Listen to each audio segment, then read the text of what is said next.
Madam, एक बात आपसे पूछनी है। मैं जानती हूँ आप बहुत नॉलेज रखते हैं न्यूमेरोलॉजी और भविष्य के बारे में लोगों की। आप फेस रीडर भी हैं। जन्म तिथि और मूलांक आधार पर सारे लोगों की भूत भविष्य वर्तमान के बारे में आप बताती हैं।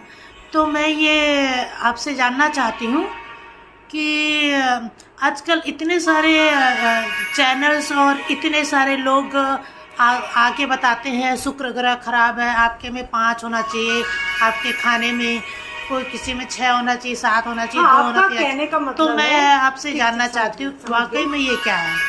आपका कहने का मतलब है कि लोग जो जितने भी एस्ट्रोलॉजर और जो अंक ज्योतिषी वाले हो चुके हैं वो अपने अपने हिसाब से बोलते हैं उनका अब क्योंकि वो लोग भी पढ़े होने के नाते उनको भी ज्ञान है, कहीं ना कहीं से ज्ञान प्राप्त, लेकिन कंफ्यूजन क्रिएट हो जाता है। आप कुछ फैक्ट बताइए। जरूरत नहीं है। मैं आम लोगों को कहती हूँ, आपका जो ग्रह है वो इसी जगह आसपास के घर में ही ग्रह मौजूद है। यदि आप अपने ग्रहों को, अपने घर के ग्रहों को ठीक कर लिया तो आपके समस्त ग्रह ठीक हो जाएंगे।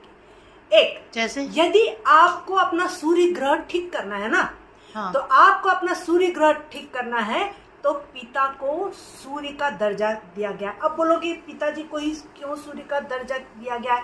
क्योंकि वो पालक है। आपको पता है ना, सूर्य जब उगता है तो क्या होता है कि प्रकाशित होता है। तो पिता जब रहते हैं तो घर का वातावरण अलग से ही आपको महक मिलती है, आपको एनर्जी मिलती है, एक साहस मिलता है, एक ज्ञान मिलता है पिता से। तो ये सबसे बड़ा आपको रीजन है। तो पिता को खुश करें, पिता का आज्ञा पालन करें, पिता जो कहता है वो निश्चित रूप से करें, तो आपका सूर्य ग्रह हमेशा उच्च का रहेगा।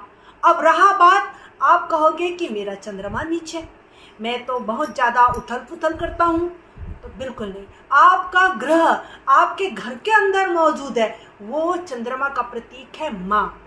आप नित्य प्रति अपनी माता की सेवा करें, माँ का कहना माने, माँ को आप किसी भी प्रकार के उन्हें रुलाने की कोशिश ना करें। आजकल के जो बच्चे हैं ना, मोबाइल ले लेते हैं, क्या है, बचाया है उसे, इसलिए वो सेनापति, एक रक्षक के रूप में, इसलिए वो मंगल ग्रह है। सेनापति हनुमान जी घर का द्वार मानते हैं, इसलिए हनुमान जी का प्रतीक माना जाता है भाई को, इसलिए मंगल ग्रह। और मंगल ग्रह खराब होगा जब आप बोलते हैं लक्ष्मण रेखा लांघोगे तो आपका हरण हो जाएगा, सीता हरण।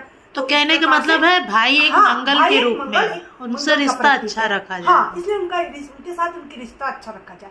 अब रहा कि भैया भाई तो बता